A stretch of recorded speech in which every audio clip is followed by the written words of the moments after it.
Mafia boss came home late and the maid said, "Stay silent, the reason will leave you shocked." Alden Whitaker did not register pain or fear. He registered violation.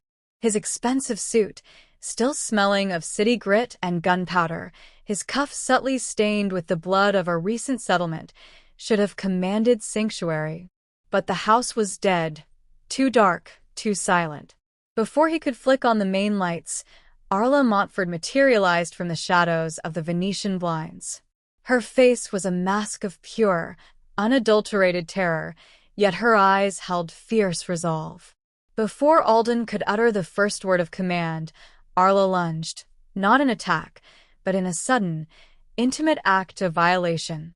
Her hand clamped violently over his mouth, pinning him against the cold marble of the wall, her wide eyes inches from his.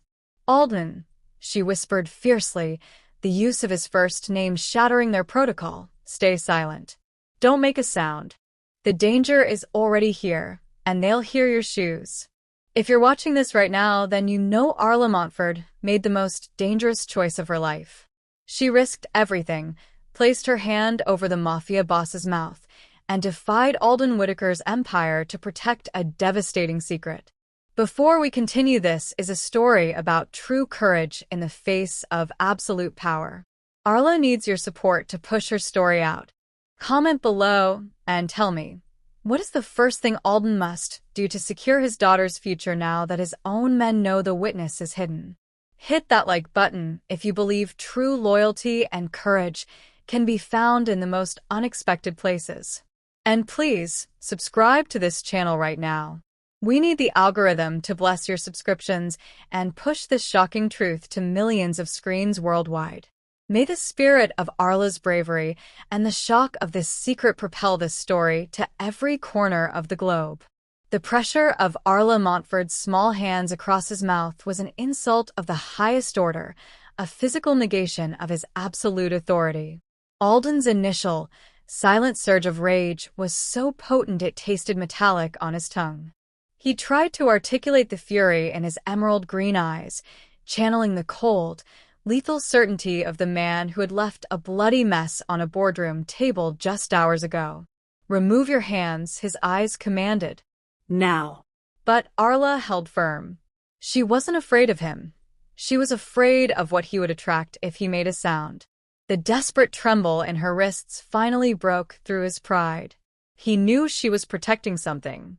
Alden slowly, almost imperceptibly, loosened the tension in his shoulders, offering a grudging, silent truce.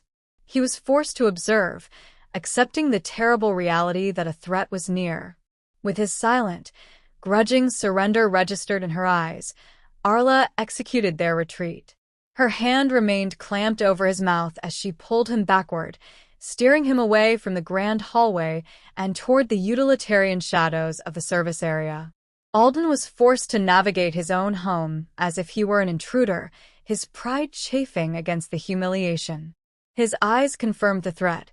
The front door was slightly splintered, and further down the hall, a small, dark stain, already half-dried, marked the pale marble. The house had been breached, and his entire security detail was absent, swallowed by the silence Arla was so fiercely protecting. The narrow stairwell was brutally dark and instantly colder. They were pressed together, Arla's body molded to his back, her palm a rigid, suffocating clamp across his mouth.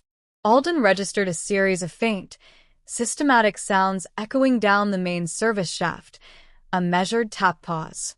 Top. Drag.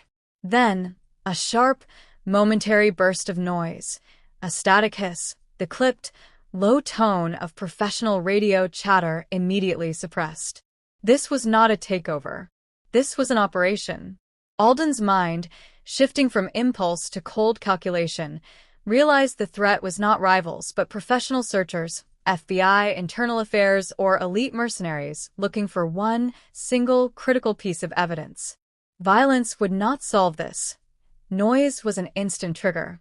The fury of passivity drove Alden to make a minute, subtle movement, a flex of his left wrist, gesturing toward the hidden weapon she knew he always carried. Arla shook her head with fierce, silent finality. Instead of yielding, she guided him to a section of wall behind a stack of crates, sliding a panel open to reveal an antique, manual dumbwaiter shaft. The humiliation was profound, yet his life depended on the maid's knowledge.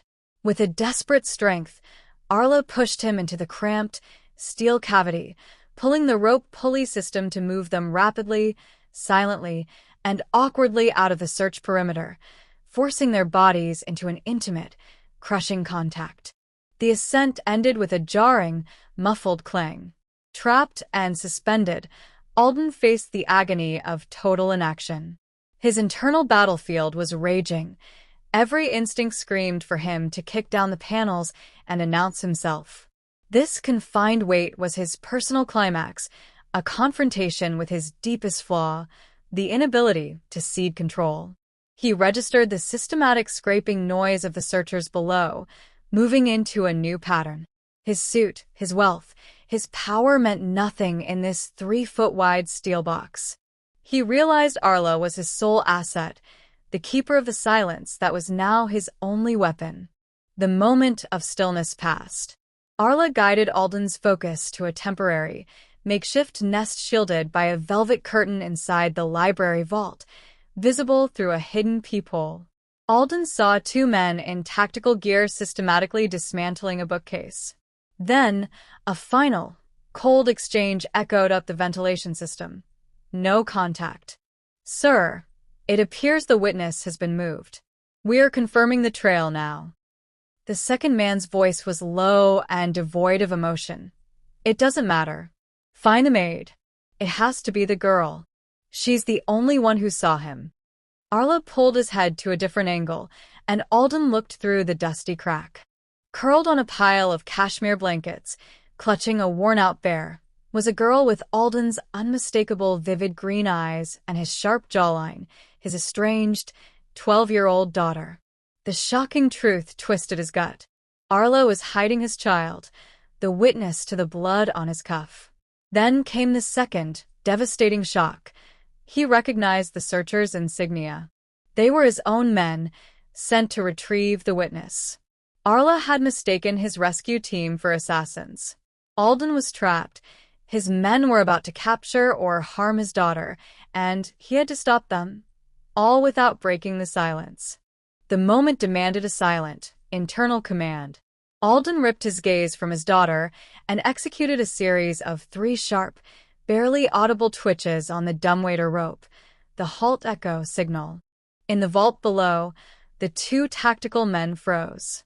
The commander, recognizing the forbidden signal, knew the boss was inadvertently trapped.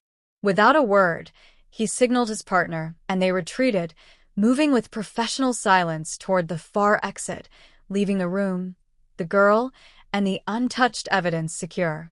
The crisis was over. Arla finally pulled her hand away, exhausted but safe. Alden's body trembled from the forced inaction, but the damage was done. He hadn't just discovered a daughter. He had discovered Arla's profound, instinctual loyalty, a heroism born from a terrifying misconception. The steel panel of the dumbwaiter closed, sealing the silence behind them. The man who emerged was fundamentally different. He was no longer simply the boss.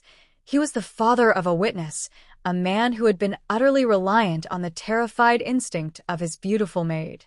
Arla Montford was now the keeper of his most devastating, silent secret, the daughter he had to protect, and the moment his arrogance had almost cost him everything. She was the silent, terrifying co-ruler of his heart's new, vulnerable purpose.